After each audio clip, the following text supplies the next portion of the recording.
حضرت سیدنا عبداللہ بن عمر رضی اللہ تعالیٰ عنہ فرماتے ہیں، تفسیر ابن کثیر میں یہ موجود ہے، فرماتے ہیں کہ رسول پاک صلی اللہ علیہ وآلہ وسلم ہمارے درمیان تشریف فرما تھے۔ ابوبکر صدیق رضی اللہ تعالیٰ عنہ بھی حضور کی بارگاہ میں موجود تھے۔ انہوں نے ایسا عبایا زیب تن کا رکھا ہوا تھا جس میں ببول کے کانٹے بطور بٹنوں کے لگائے ہوئے تھے۔ اسی وقت حضرت سیدنا جبریل امین علیہ السلام کریم آقا علیہ السلام کی بارگاہ میں حاضر ہوئے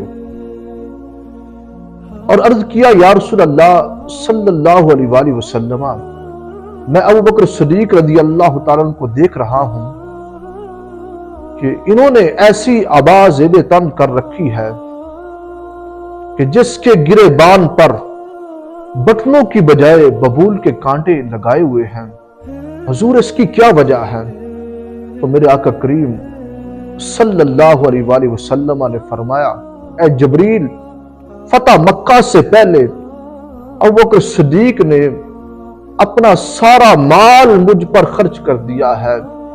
یہ سن کر حضرت سیدنا جبریل امین علیہ السلام نے عرض کیا، یا رسول اللہ صلی اللہ علیہ وسلم، اللہ تعالیٰ ابوبکر صدیق کو سلام ارشاد فرما رہا ہے اور یہ بھی پوچھا ہے کہ صدیق اکبر اپنی موجودہ صورتحال میں مجھ پر راضی ہے یا ناراض ہے۔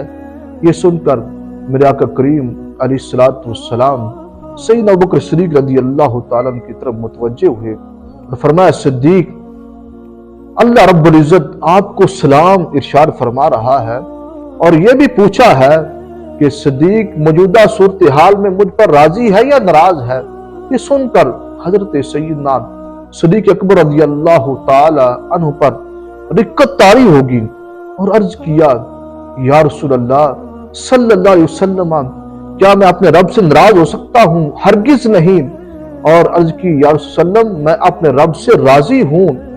پروانے کو چراغ، بلبل کو ہے پھول بس، صدیق کے لیے ہے خدا کا رسول بس۔